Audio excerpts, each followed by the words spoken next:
Como ya estamos entrando al diseño en planta, vamos a hacer un repaso de las curvas simples. ¿Está bien?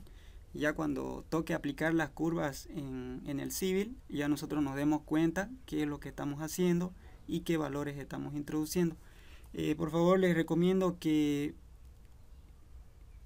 la diapositiva que yo suba a la clase de Classroom, ya aquí les estoy poniendo el semestre con el que está ya. Es que en los anteriores semestres algunas cosas he cambiado y otras cosas no, digamos, ¿no? Entonces cada semestre es como que está actualizada la diapositiva, ¿ya? Y si hay algún inconveniente con la pantalla, tal vez con el audio, me las hacen saber o escriben en el chat, por favor, ¿ya?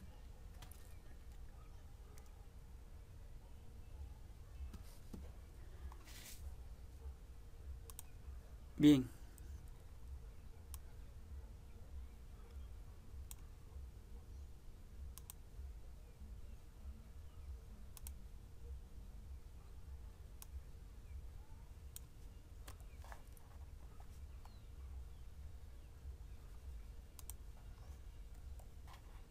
Entonces cuando nosotros empezamos a diseñar, empezamos a hacer el diseño en planta, vamos a tener una poligonal. Ya, esa poligonal obviamente va a estar ubicado en un este y un norte. Luego vamos a tener las deflexiones, que es lo más común que vamos a ver nosotros en las poligonales abiertas que utilicemos, pero no porque es un dato principal, es al partir del cual se calculan los otros parámetros que tienen que ver con las curvas simples o con las curvas espirales. Tenemos la deflexión positiva, que es la que va de izquierda a derecha, perdón, y las deflexiones negativas que van de derecha a izquierda. Entonces, a estas deflexiones, a estas poligonales, nosotros vamos a diseñarle las curvas, ¿ya? Estas curvas de acá pueden ser curvas simples, como pueden ser curvas compuestas, que simplemente es la unión de dos curvas simples. También podemos asignarles curvas compuestas de tres centros. Fíjense que acá es curva compuesta de dos centros, ¿no? Entonces, bien, son dos curvas simples unidas nada más. ¿Ya? Después tenemos las curvas compuestas de tres centros, que en muy pocos casos que se utiliza acá de acuerdo a nuestra norma. Las curvas con dos centros y las curvas que tienen tres centros.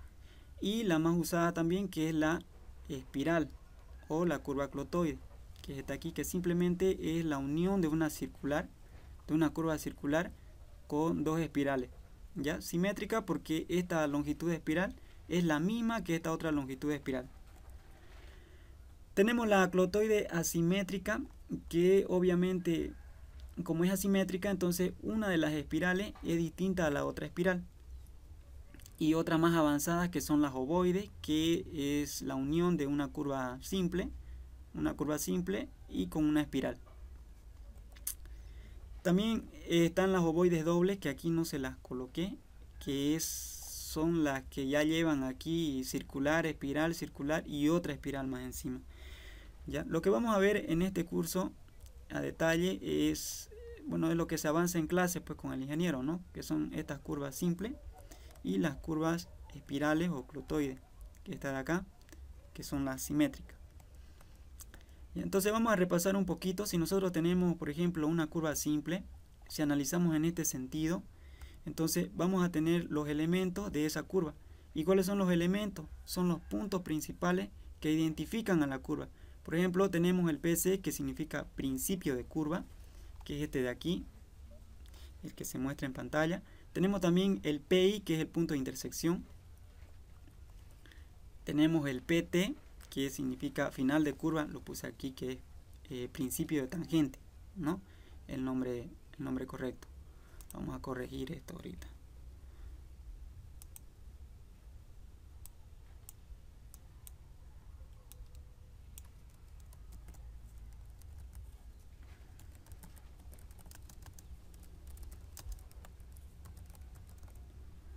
Principio de tangente.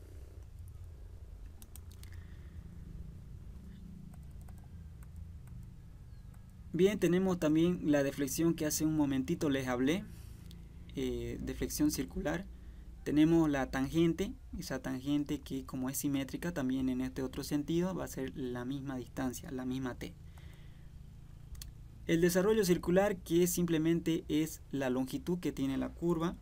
También vemos el radio de la curva simple. La cuerda larga, que es la distancia que hay entre el PC al PT. También tenemos la externa y la ordenada media. Ya la externa, que también se la denomina flecha, ¿no? Entonces, para ver la obtención del desarrollo circular o la longitud de la curva, que es lo primero que vamos a ver, por ejemplo, esto de acá se lo voy a pasar así, porque esto ya lo han visto, ¿no? Y también les voy a pasar esta diapositiva para que ustedes lo repasen, pero me parece que no vale la pena hacerlo bien a detalle porque vamos a perder mucho tiempo. Entonces, esto de acá es como una relación que hay entre el desarrollo circular y el radio, bueno, perdón, el delta, ¿no? El delta, o sea, este ángulo de acá, perdón, este ángulo de acá, o sea, toda esta curva, y la otra curva que es este pedacito, ¿no? Que significa longitud de arco, sobre el grado de curvatura. Entonces, esa relación de acá nos da que el desarrollo circular es igual a esta distancia de cuerda, que vamos a hacer como si fuera una cuerda C. Entonces estamos diciendo que esa longitud de curva que va a ser casi igual a la longitud de la cuerdita esta. Ya, esto obviamente esto nunca van a ser iguales, ¿no? Siempre la longitud del arco es mayor que una longitud recta. Entonces vamos a tener esta expresión que está caracterizada o está en función de la cuerda de replanteo y del grado de curvatura. Bien, aquí está lo que significa cada uno, ¿no? Ahora, también podemos hacer esta relación de acá, que simplemente es la longitud de esta curva, que es este radio multiplicado por el ángulo medido en radianes, ¿ya? Y eso nos va a dar como resultado esto de acá, ¿no? Entonces, la multiplicación del radio por la deflexión medido en radianes. Entonces, todo esto acá se justifica con esto aquí, no se demuestra. Bien, entonces esta es la forma más exacta de poder calcular el desarrollo circular. Pero nosotros acá vamos a utilizar la que usamos en clase con el ingeniero, que es esta de acá, que es el desarrollo circular, que está en función de la cuerda de replanteo. ¿Ya? Bien, entonces también vamos a obtener las tangentes. Por ejemplo, ahí hay se inscribe aquí un triángulo rectángulo que tiene un lado T y el otro lado R. Entonces tomamos tangente de ese delta medio, porque está a la mitad, ¿ya? Y así obtenemos la tangente, ¿ya? Ahora, para poder obtener la cuerda larga, entonces lo que podemos hacer, como ustedes ven acá, esto es un triángulo rectángulo también, que tiene un ángulo de 90 grados. Entonces también podemos tomar, en este caso ya es seno de delta medio, ¿no? Entonces de ahí despejamos la cuerda larga y obtenemos ese valor de cuerda larga. Ahora, para obtener la externa, de igual forma, vemos que aquí tenemos este triángulo rectángulo, ¿ya? Y esta otra parte que es el esquema de la curva, o sea, la mitad de la curva. Y hasta ahí tenemos nosotros que es radio, pues no, de aquí a aquí es radio, y del centro acá también va a ser radio. Entonces vamos a hallar este lado A, y ese lado A podemos obtenerlo con el coseno de delta medio R sobre A. Entonces así obtenemos el valor de A, y lo que vamos a hacer simplemente es a ese valor de A le vamos a restar lo que es R. Entonces de ahí es que vamos a obtener E, que va a ser igual a esta expresión de acá. Bien, ahora lo mismo hacemos para la ordenada media. ¿Ya? Entonces tomamos esa parte que está referenciada con la cuerda larga media, y esta distancia de acá, una distancia B, tomamos el ángulo partido por la mitad, y lo que hacemos es hallar el valor de B. El valor de B lo podemos hallar con coseno de delta medio, B sobre R. De ahí despejamos B y obtenemos el valor de B. Ahora, para hallar ese valor de M, simplemente vamos a restar lo que es el radio menos B, y así vamos a obtener el valor de M. Bien, entonces para la obtención del grado de curvatura, el grado de curvatura se lo puede obtener de dos formas. Una que es a partir de la relación de arco, que es exactamente lo que les estaba mostrando hace algunos minutos, ya haciendo de cuenta de que esta longitud de curva sea casi igual que esta longitud recta, ¿no? Y con las mismas relaciones acá. Bien, entonces fíjense que esto de acá, CS, simplemente es la multiplicación de R, así como hemos hallado la longitud de este arco de acá. Lo mismo aquí, radio por el grado de curvatura medido en radianes. Entonces de aquí es que vamos a despejar el grado de curvatura. Entonces el grado de curvatura va a ser igual a CS, que es esta distancia curva, que lo vamos a hacer casi igual a la distancia de cuerda recta, ¿no? Y entonces esta va a ser nuestra expresión para que nosotros podamos calcular el grado de curvatura, que esta es la que usamos en clase. Ya, yo les hice un formulario de esto, y también se los pasé, si no me equivoco, la segunda clase. Entonces ahí está todo esto. Ya, entonces para cuerdas que valen 20 cada 20 metros, entonces vamos a tener esta fórmula simplificada, ya que simplemente reemplazamos aquí, en vez de C ponemos 20 aquí por 180, entonces sacamos cuánto es el valor y tenemos esta expresión sobre R. Entonces rápidamente aquí fíjense que se puede hallar el valor del grado de curvatura. Ya, otra forma para poder hallar es tomando en cuenta la longitud de la cuerda en recta.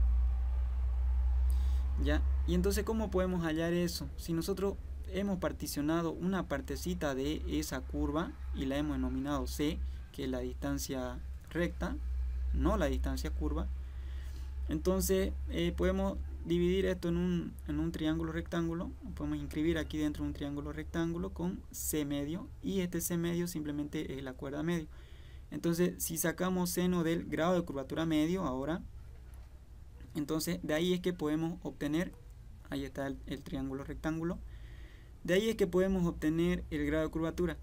Entonces el grado de curvatura va a ser igual a 2 veces seno, o sea, arcoseno, perdón, de la cuerda sobre 2 veces R.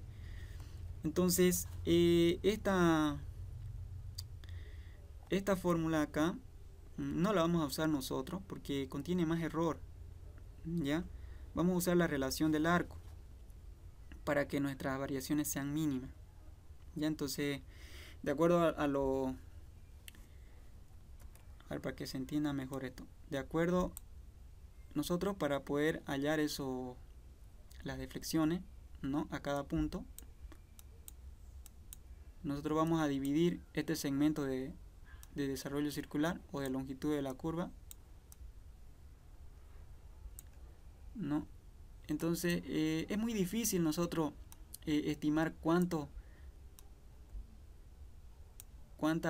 rectitas que valen exactamente 20 van a entrar dentro de esa curva, ¿no? Entonces no se hace esto, simplemente se hace la relación esa de que por ejemplo esta longitud de curva, claro, longitud de curva, sea casi igual a la longitud de la cuerda, ¿no? Entonces siempre se hace eso, esto de acá, perdón. Y cuando se hace esto, entonces siempre estamos tomando en cuenta que esta longitud no es recta, es curva, ¿ya? Y entonces al ser esta distancia curva, entonces, y calculando con esta que está en relación a esta cuerda que es recta, entonces tiende a haber más errores, ¿ya? Entonces para nosotros no vamos a tomar en cuenta esta, simplemente esta es la que nos enseñó el ingeniero, esta de acá, ya, inclusive esta de acá es la que el ingeniero utiliza, es muy simplificada. Bien, entonces hasta ahí hemos repasado lo que son las curvas simples. No sé si alguien tiene alguna pregunta.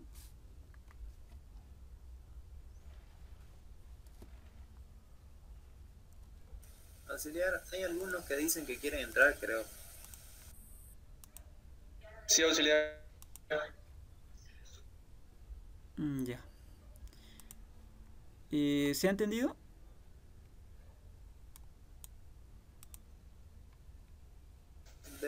Pero sí se ha entendido. Bien. ¿Avanzaron curvas espirales?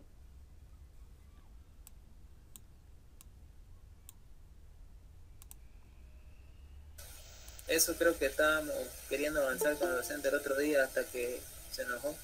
O lo enojamos, dependiendo de cómo lo veamos. Uy, lo hicieron enojar al ingeniero.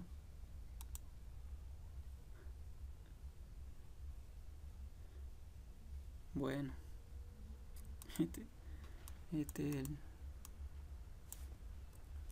Bueno, ya aquí vamos a poner que 2021.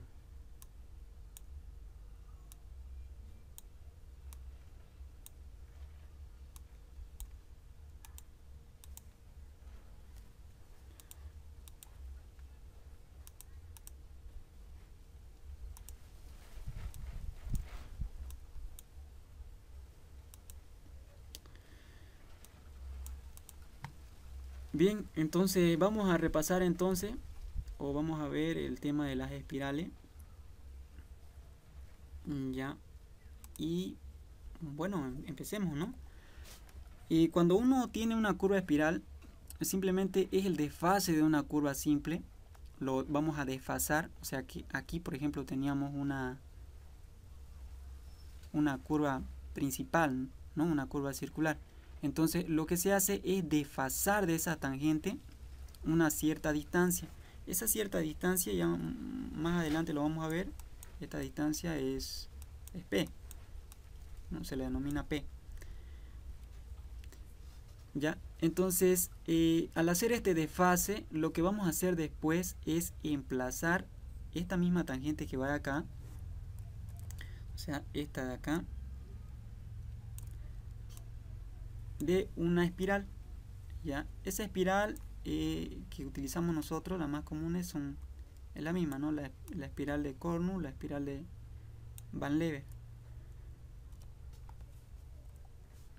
Entonces una vez tenemos nosotros la curva desfasada, fíjense que es exactamente esta, ya, solamente que aquí ya hemos restringido la longitud de esta otra curva desfasada, ¿no? Porque no va a utilizar toda la longitud de la curva. Bien, entonces una vez tenemos eso, lo que se hace después es emplazarla con espirales de transición, se le denomina. ¿Ya? Bien, entonces veamos los elementos.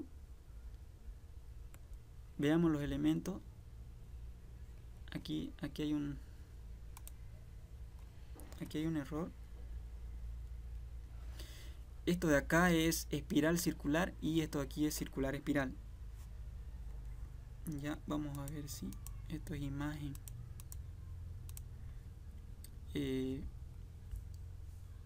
Van a tomar en cuenta eso, ya, por favor. Creo que aquí ya lo corregí. Aquí está, espiral circular. Y este otro es circular espiral. Ahora, este otro de acá tiene un poquito más de parámetro, pero tampoco es complicado. Vamos a tener el punto de la tangente espiral, que se la simboliza como TS. que es el paso, fíjense que es el paso de la tangente a la espiral. ¿Ya? Entonces, haciendo el recorrido, vamos a toparnos acá, en este punto. Este se le denomina punto osculador. ¿Ya? ¿Qué quiere decir esto? Por ejemplo, que algo que me olvidaba comentarles.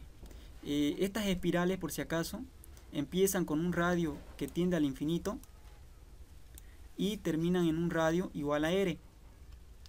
Entonces se le denomina aquí a este punto osculador porque esta espiral con esta circular tienen un mismo punto en común, que es el radio. ¿Ya? Entonces, cuando está pasando de la espiral a la circular, entonces se le denomina espiral circular. Entonces, el otro punto que está pasando de la circular a la espiral, entonces se le denomina circular espiral. Y finaliza en ST, que es espiral tangente. ¿Ya? Muy facilito aprenderse los nombres, ¿no? Después tenemos los otros parámetros, ya que es, por ejemplo, las coordenadas hacia el punto de la espiral circular, tanto las coordenadas en Y como las coordenadas en X. Entonces, estas coordenadas en X como las coordenadas en Y se las denomina coordenada de la espiral, que es simplemente la distancia que hay entre la tangente espiral hacia la espiral circular. ¿Ya? Y como es simétrica, entonces a este otro lado se repite también lo mismo. Después tenemos las coordenadas hacia el punto del PC', que es el que hemos desfasado, ¿no? ¿Se acuerdan que al principio les dije, ¿no ve?, que se desfasa? Entonces ese desfase, ese valor de desfase es P, este valor de P. Entonces este P llega a ser las coordenadas de las ordenadas hacia el PC o el PT en este caso. Y después tenemos las coordenadas de las abscisas, que es Q, la vamos a denominar Q, que es simplemente la distancia que hay entre la tangente espiral hacia el PC desfasado. Después tenemos la tangente total, o no sé cómo lo llama el ingeniero, creo que lo llama tangente larga, ¿no? Que simplemente es la distancia que hay entre el tangente espiral hacia el PI, y lo mismo del PI al ST, también es esa distancia de la tangente total o la tangente larga. Ahora aquí ya nosotros nos vamos a referir a la deflexión, que esto lo conocíamos como deflexión, no sé, a ver un ratito esto. Deflexión, ¿no? Y esa deflexión era, pucha, ya, pero se entiende la idea, ¿no? Es deflexión. Entonces esta deflexión de acá ya no nos vamos a referir a esta como la deflexión, sino que a esta le vamos a llamar tau y le vamos a decir deflexión principal. Para nosotros ese delta va a significar este delta que se encuentra dentro acá de la curva circular. Ok, entonces sigue siendo la deflexión este delta inscrito aquí, pero ya en la circular, ¿no? Y a este tau nos vamos a referir con la deflexión principal. Bien, creo que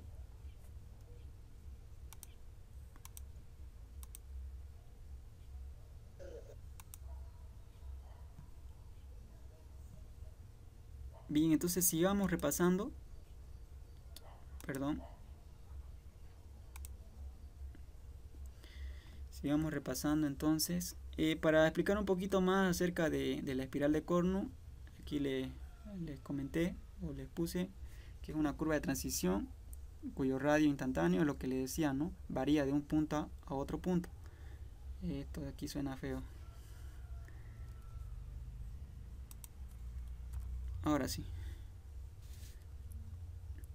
Entonces varía de un punto a otro punto, es decir, que en la parte de un radio dado a otro que tiende a ser mucho más grande y mayormente infinito. O sea que empieza desde un radio igual a infinito hacia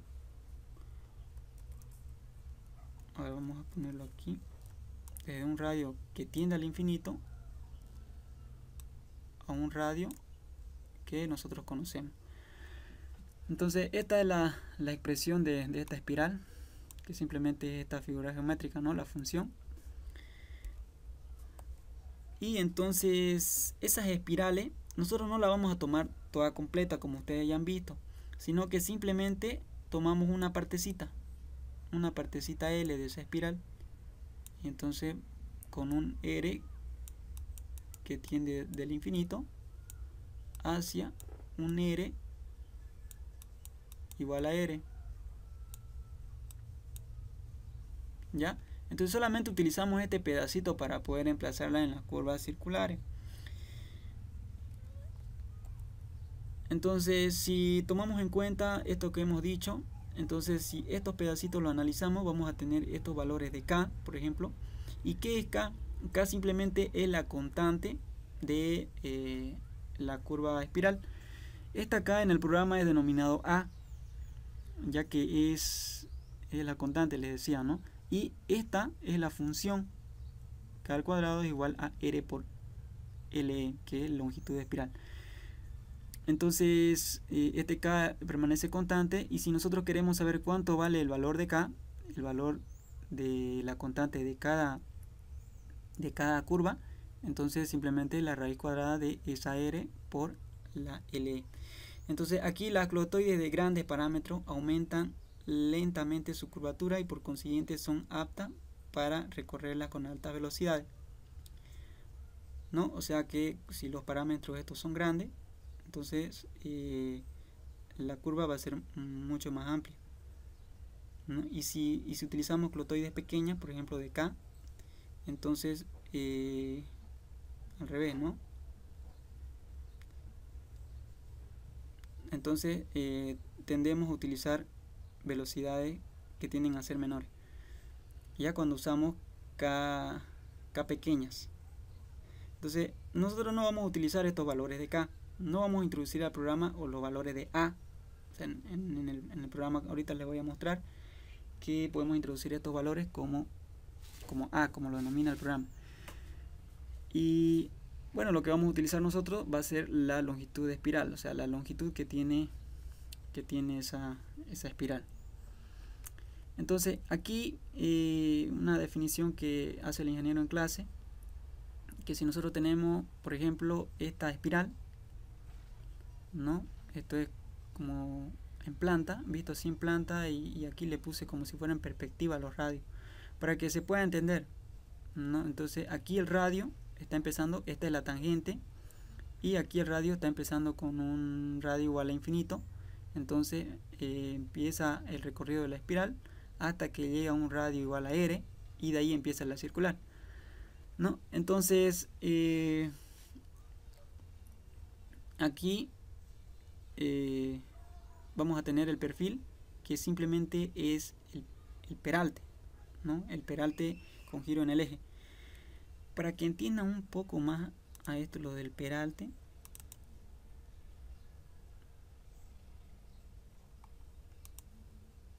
que es lo que estamos hablando de esto. El peralte, haciendo un paréntesis para no entrar a gran detalle sobre lo que es el peralte, sino para entender, ¿no?, de dónde es que sale la fórmula, es la elevación transversal que tiene la calzada, ¿ya? Entonces muchas veces cuando un vehículo está circulando por nuestra vía, por la vía que estamos diseñando, entonces esto llega a tender a una velocidad, ¿no? A una velocidad se desplaza.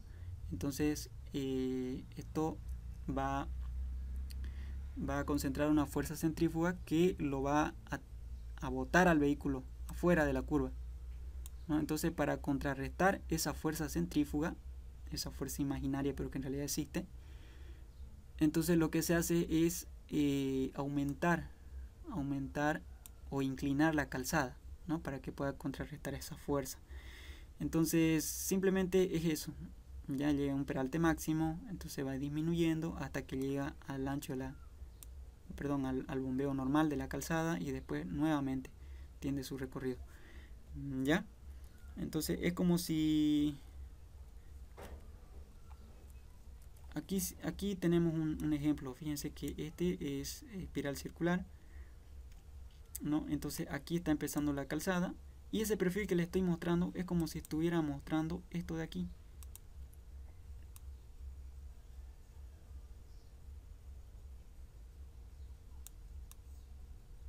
¿Ya? Y ese peralte que les estoy mostrando es como si fuera uno de estos y uno de estos de acá. Por eso es que la representación se las hace así. Ya, fíjense entonces que este es el lado y aquí está el peralte, ¿no? El peralte completo, y aquí está el ángulo, el otro ángulo de la otra elevación. Entonces esto tiende a ser lineal, ¿ya? Y de ahí es que se hacen las relaciones, ¿no? Por ejemplo, el método que usa el ingeniero es esa, relacionando las longitudes con las alturas y con el peralte, por supuesto. Entonces fíjense que aquí h sobre l, o sea, relacionando este triángulo de acá con este otro triángulo acá, que es he sobre le, que es esta otra distancia de acá. Entonces podemos relacionar de esta forma, y también podemos relacionar que por ejemplo, a esta altura tenemos estos este ángulo de acá, ¿no? O sea, el peralte, en otras palabras, que el peralte es tangente de este ángulo. Entonces el peralte de esta altura, el peralte de la otra altura, y entonces de ahí podemos despejar tangente, que es igual al peralte, igual a la tangente del peralte completo por L, que es esta L sobre LE. Y entonces si nos vamos al tema de la sobrelevación, entonces vamos a ver este comportamiento. Esto se lo voy a dejar para ustedes para que lo vean, ya, porque no nos va a dar tiempo. Son las 42 y está bien detallado y bien resumido. Ya, aquí también está el tema de cómo es que sale, por ejemplo, el ángulo de la espiral, ¿no? Cómo obtenemos el valor de las abscisas al circular espiral o espiral circular. Aquí las ordenadas, aquí como tenemos las coordenadas Q y las coordenadas P con respecto a el PC', PT' desfasado. Y bueno, aquí lo que es la tangente total, cuánto es que vale la distancia, ¿no?, entre la tangente espiral y el punto de intersección. Entonces depende de esos otros factores. Bien, entonces aquí les puse un resumen. Creo que yo también les he pasado un formulario de estas curvas espirales. No recuerdo bien, lo voy a buscar a ver, y si no se los he pasado, se los voy a pasar si es que lo tengo, ¿no? Aquí están las fórmulas que utiliza el ingeniero, que utilizamos en clase. Es esta de aquí que vamos a usar para el tema del ángulo de la espiral, para las coordenadas en Y, y para el caso de las coordenadas Q y P con respecto al PC', PT', o sea, esos elementos desfasados. Entonces lo que se utiliza son estas expresiones de acá, ¿ya? Entonces fíjense que este está en función solamente de la longitud de espiral y el radio, al igual que longitud de espiral, solamente la longitud de espiral, ¿no? En cambio esto de acá, para poder calcular con esta fórmula, sí o sí tenés que calcular cuánto es que vale XS y cuánto es que vale YS, y tendríamos que usar esta fórmula de acá, ¿ya? Pero con las otras fórmulas lo podemos obviar, porque obviamente no depende de ese XS y tampoco depende del YS, que como les digo, estas son las expresiones que utiliza el ingeniero, esta de acá y esta otra de acá, para no complicarse. Bien, entonces para la longitud de espiral podemos adoptar valores, ya. Esta es la expresión que nos da Barnett, que es el criterio dinámico de Barnett,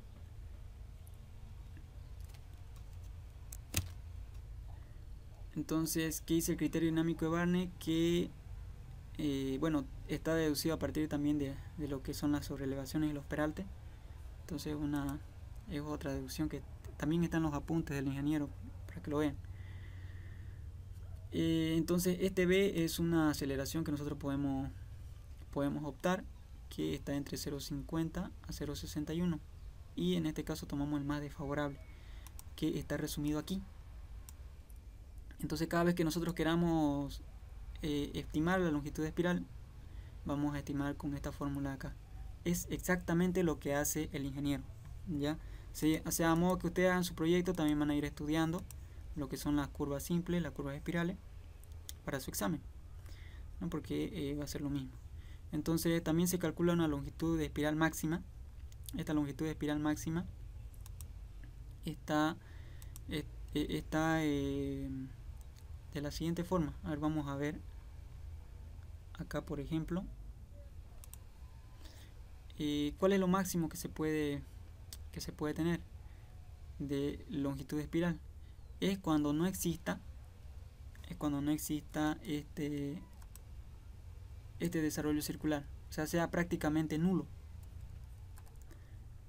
Entonces es como que esta espiral se choque acá con esta, y esta otra espiral se choque acá, o sea, simplemente usando espiral de entrada y espiral de salida.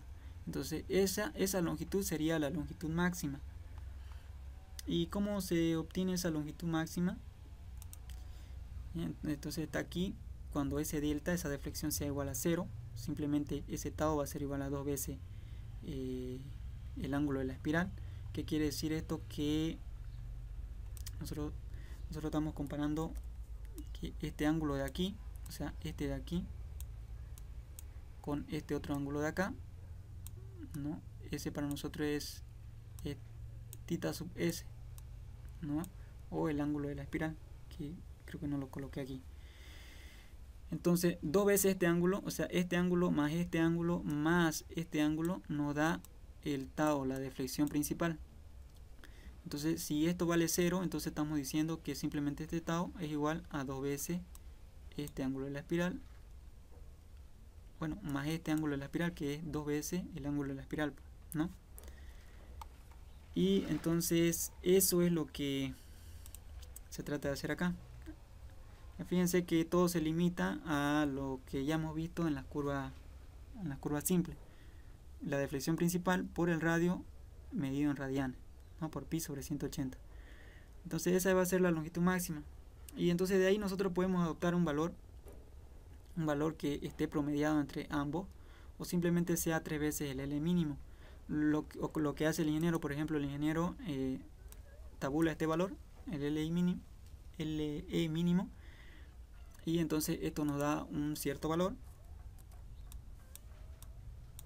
y lo que hacemos es redondear ese valor a la próxima estaca que tenga, ¿no? Que sea múltiplo de 20 o de 10 de acuerdo a las estacas que estemos usando.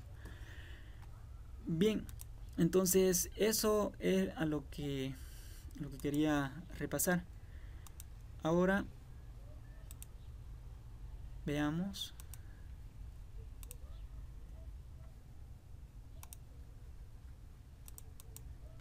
cómo vamos a emplear esto en el civil.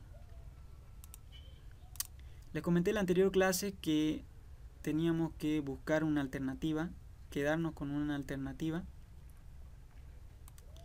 que más o menos nos dé a nosotros una pendientes que estén próximos al 8%, ¿no? Que estén próximos al 8%. Aquí ya esto yo podría ir trabajándolo, ¿no? De acuerdo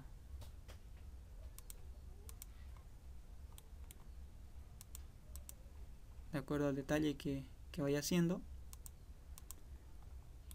¿ya? Y lo que viene después de que ya tenemos este alineamiento definido, ya que las pendientes acá nos estén relativamente cumpliendo, entonces voy a irme acá y voy a apagar esto,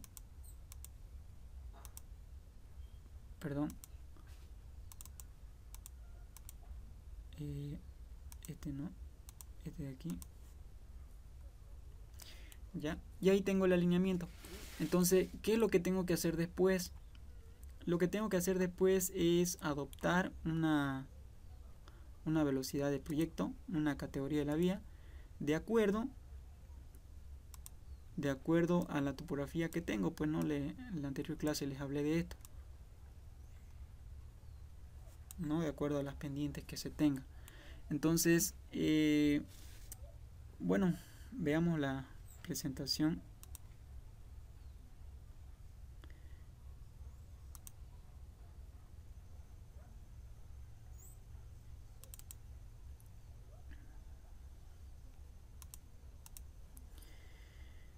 Entonces, para adoptar esa velocidad de proyecto, lo que tengo que hacer es lo vamos a hacer esto de acuerdo con la norma ABC, ¿no? En la bibliografía, por ejemplo, en los apuntes, el ingeniero nos da una tablita, ya que tienen esto, que esto prácticamente es lo mismo, ¿no? Uno que tienen velocidades acá y que también tienen sus propios factores, sus coeficientes de fricciones y su radio mínimo. Entonces nuestra norma coloca dos conceptos, ya, en vía, ¿no? Una que es el concepto de carretera, esto de acá, y el otro concepto que es de camino. Cuando se habla de carretera se refiere a las autopistas, a las autorrutas y a lo primario, es decir, a todas aquellas vías que tengan circulaciones o velocidades de proyecto altas, donde el tránsito sea mayor y se vea poco perjudicada. También está el otro concepto, que es el tema de los caminos. Para este tema de los caminos, entonces aquí ya se utilizan velocidades relativamente bajas. Por ejemplo, aquí estas se encuentran entre 120 y 80 kilómetros por hora, y estas otras que están entre 80 hasta 30, creo que hay menores. ¿Ya? Entonces, la velocidad de proyecto a nosotros nos va a determinar el grado de seguridad que nosotros tengamos en el diseño.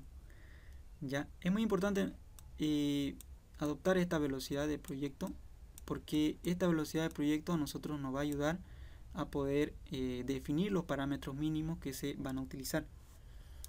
¿Ya? Entonces, de acuerdo a esta tabla, esto está en la norma, por si acaso, ya en la norma ABC. Aquí yo les puse, por ejemplo, de dónde es que lo estoy sacando. Entonces ustedes van y consultan el capítulo 1, 2 y 3 de la norma del volumen 1. Ahí está todo esto.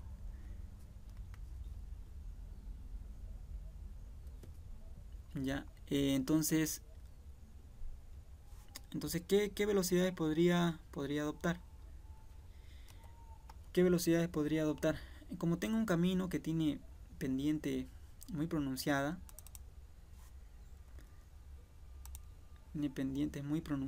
y el terreno es relativamente ondulado,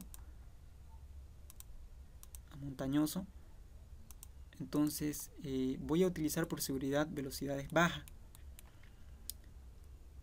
¿Ya? Entonces, ¿a qué se refiere o a qué me estoy refiriendo? Es que voy a adoptar valores que estén aquí entre colectores locales o de desarrollo. Entonces voy a irme aquí a la tablita y voy a tomar, por ejemplo, podría probar con un tipo colector, ¿no? Entonces podría considerar un tipo colector y fíjense que estos primeros tres están con 4 carriles, ¿no? Entonces con 2 calzadas. Esto más o menos se refiere a aquellas doble vías, ¿no? Que tienen un carril de una calzada de ida, una calzada de vuelta. Sin embargo, acá en lo que concierne a los caminos, solamente tiene, en la mayoría de los casos, una calzada, y los caminos son bidireccionales, ¿no? Entonces, como les comentaba, podría tomar un colector podría tomar un colector acá y poder adoptar que sea bidireccional mi vía, y podría tomar una calzada y podría tomar qué sé yo, una velocidad de proyecto que sea igual a 60. ¿Ya? Entonces con esa velocidad de proyecto igual a 60 y el tipo que ya he definido que es categoría 2 de tipo colector, entonces yo vengo acá a obtener mi radio mínimo. Entonces he dicho que para una velocidad igual a 60, entonces localizo aquí en la tablita cuál es el valor de 60 y aquí me da el coeficiente de fricción transversal, el coeficiente de fricción transversal, el peralte máximo y el radio mínimo. Muy bien, entonces yo ahí ya tengo definido los parámetros. Entonces yo he definido acá y lo que voy a hacer va a ser introducir esas curvas que tienen ese radio mínimo. Entonces eso es lo que voy a hacer acá. Entonces para poder introducir el radio mínimo, lo que voy a hacer va a ser a ver, darle escape. Lo que voy a hacer va a ser seleccionar el alineamiento. Voy a irme a las opciones que aparecen acá en arriba y voy a tomar el editor de geometría. Dentro del editor de geometría yo voy a definir una curva que esté empalmada entre dos tangentes. Entonces vengo acá y tomo la primera tangente, tomo la segunda tangente, le digo que el ángulo tiene que ser menor que 180 y ahora tengo aquí para poder especificar la longitud de la curva, longitud de tangente, longitud, mediatriz, externa, etcétera, ¿no? Todos los otros elementos que hemos repasado anteriormente. Entonces yo voy a utilizar el radio de 20 y le voy a dar enter. Entonces ya ahí se ha dibujado lo que es la curva con la característica de que tiene un radio mínimo igual a 120, ¿no? Pero si ustedes se dan cuenta, yo este alineamiento de acá he hecho las modificaciones posibles para que me diera lo menos de incremento aquí dependiente en el perfil.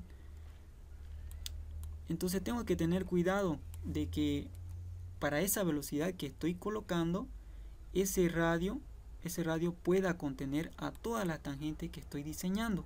Si no contiene, por ejemplo, en este caso, por ejemplo, aquí hay una curva que es muy cerrada, aquí va a haber una y aquí va a haber otra, entonces se va a solapar, ¿no? A ver, hagamos la prueba, por ejemplo, vamos a tomar otra vez la opción, vamos a tomar la tangente de entrada, la tangente de salida, menor que 180,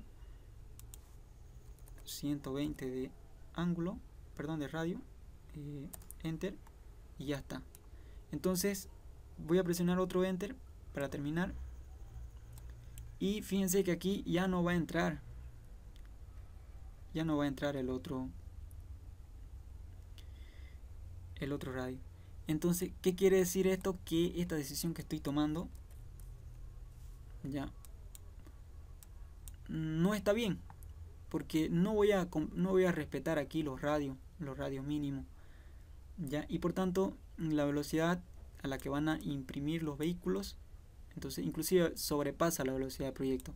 En la norma actual hay otros criterios que se tienen que tomar en cuenta, por ejemplo, que son la velocidad de operación y el tema de la velocidad específica, que esa velocidad específica es una velocidad de proyecto mayorada para poder diseñar esta curva. Entonces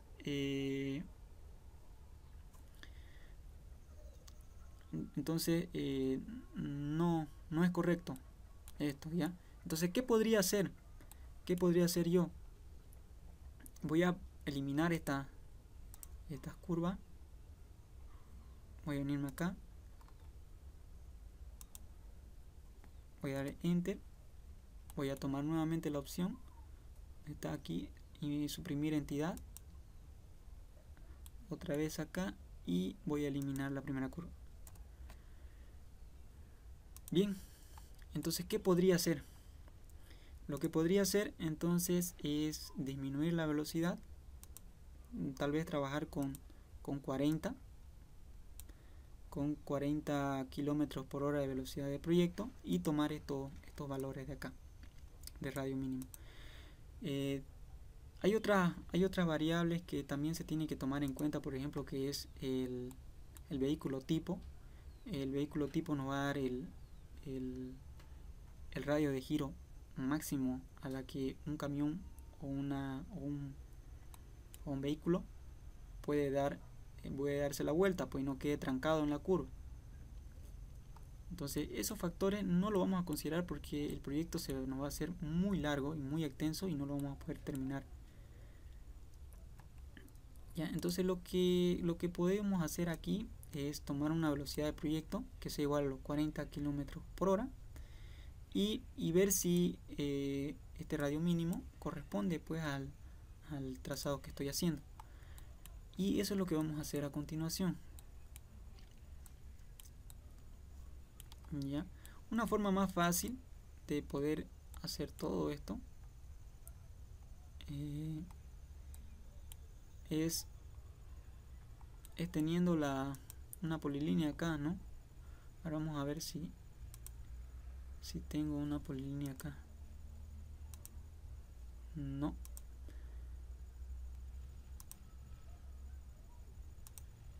No lo tengo.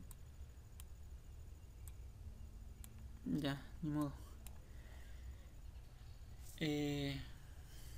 A ver, vamos a tratar de hacerlo para no perder tiempo.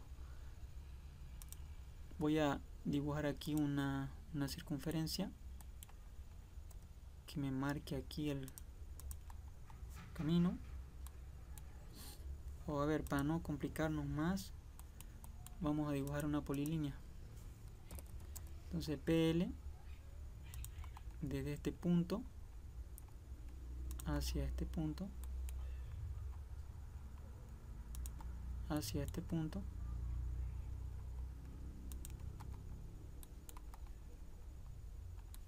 hacia este otro punto acá,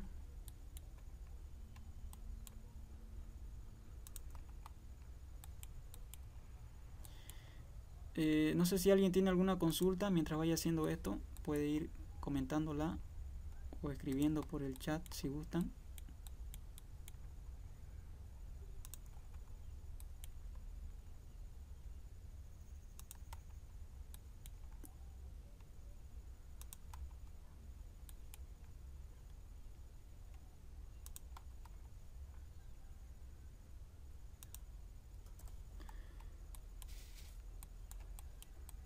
Ya bien, ya he creado la polilínea y vamos a activar esta parte de acá que es ciclo de selección. Ya nos vamos a ir aquí en esta barra de acá lateral y vamos a buscar aquí el que diga ciclo de selección. Lo vamos a tiquear y fíjense que va a aparecer aquí. Una vez lo tiqueamos, aparece aquí la ventana, aquí en las opciones, y le vamos a dar clic para activarlo. Entonces cuando seleccionemos dos líneas superpuestas me va a preguntar cuál querés seleccionar, la polilínea o la alineación. Entonces yo voy a decir la alineación y lo que voy a hacer es suprimir. Y entonces he eliminado esa alineación. Y ahora lo que voy a hacer va a ser crearme otro alineamiento a partir de esta polilínea. Entonces voy a seleccionar la polilínea, o bueno, voy a hacerlo así. Voy a irme aquí a inicio. En inicio voy a buscar la opción de creación de alineaciones, pero a partir de objeto. Entonces voy a seleccionar esa opción, entonces pico la polilínea, no, y bueno, voy a dar un enter y voy a ver si la dirección está correcta. Si está correcta, fíjense que aquí nos muestra que la dirección está en este sentido, ¿no? Entonces está correcto. Si no estuviera, entonces le doy acá en invertir, pues, ¿no? Y bueno, está correcto, entonces le voy a dar un enter y aquí voy a definir el nombre de la alineación, por ejemplo que sea alineación, son solamente las etiquetas, aquí las capas, vamos a buscar la capa de alineamiento, ahí está, voy a dar a aceptar aquí, y el conjunto de etiquetas que es este de acá, ¿no? el que les configuró este de zip 323. Bueno, y ahora añadir curvas entre tangentes, aquí ya lo vamos a cambiar, ya no va a ser 120, sino va a ser 50 el que estamos adoptando. Entonces vamos a darle aquí añadir y le vamos a dar 50 metros. Bueno, entonces una vez teniendo todos esos parámetros definidos, voy a darle aquí, bueno, voy a tiquear este, ¿no? El que dice borrar entidad existente, que no lo borre la polilínea. Aceptar, y bueno, ya ahí ya se ha creado, ¿no? Entonces ahora verifiquemos pues si realmente le ha colocado 50 metros de radio a todos los puntos. Fíjense que aquí también podría haber utilizado el otro radio, el radio mínimo, que es de 80, ¿no? Este de aquí, que es de 80, que corresponde a una velocidad de 50 km por hora. Entonces eso lo deciden ustedes como proyectistas, ya cuando estén haciendo el análisis. Bien, verifiquemos pues si le ha colocado 50 a todas las curvas. Entonces voy a seleccionar el alineamiento. Está sobrepuesta la polilínea. Voy a crearme una capa. A ver.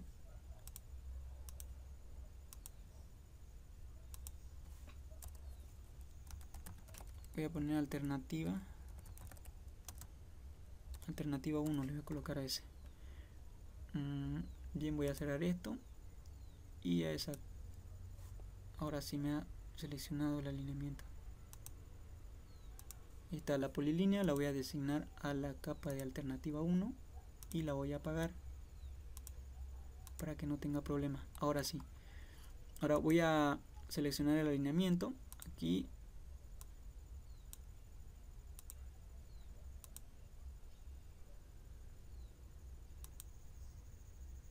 Voy a tomar la opción de editor de geometría y aquí vamos a ver las características de esta subentidad, ya con esta opción de acá que es editor de subentidades, y voy a seleccionar cuál es la entidad.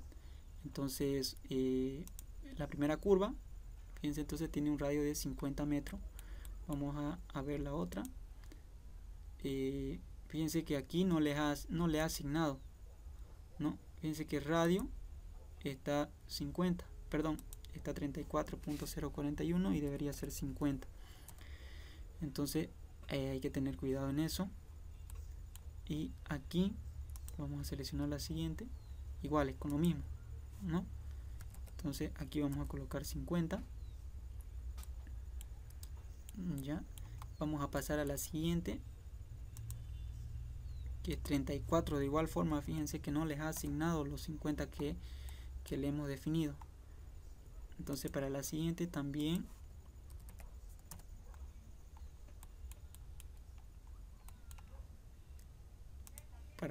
igual forma.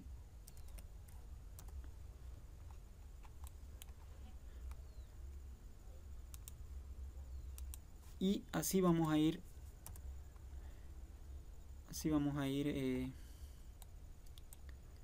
modificando a todo, ¿ya? Entonces esa es la forma para poder ir asignándole los valores. Hay otra forma también que podemos hacer, que es la siguiente. Fíjense, voy a ocultar este alineamiento. En realidad pueden haber varias formas de hacerlo, ¿no? Voy a ocultar este alineamiento. Voy a seleccionar estas etiquetas, no se han asignado a esa capa.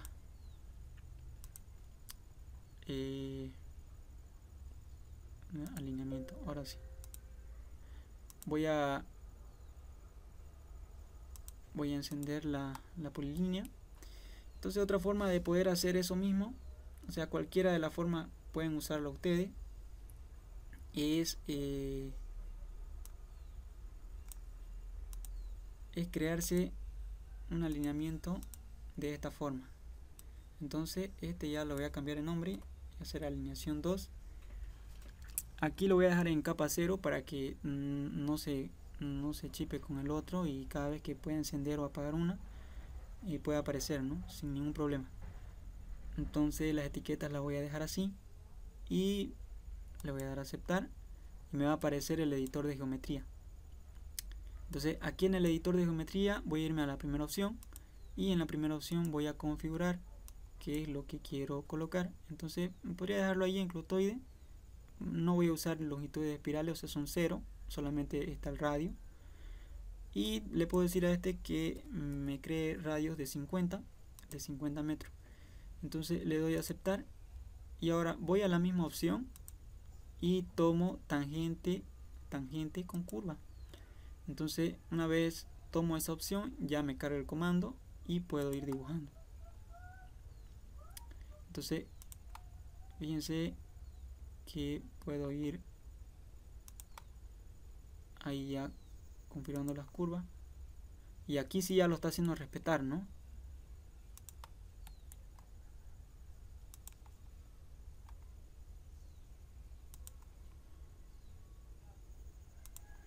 Bien, y entonces esa sería la forma acá para poder hacer para poder ir desarrollando, ¿no?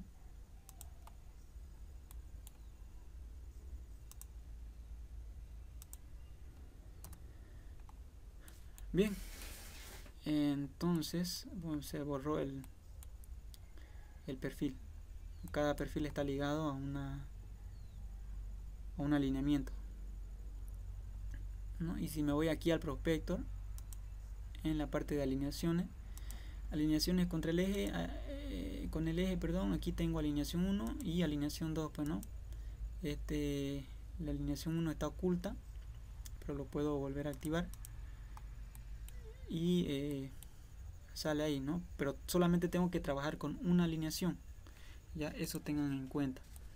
Entonces hasta aquí ya podíamos ir desarrollando el proyecto.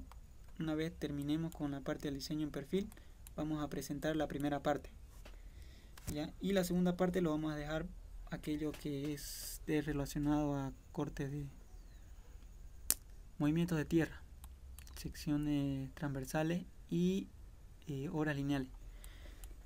Entonces espero que se haya entendido, la verdad, y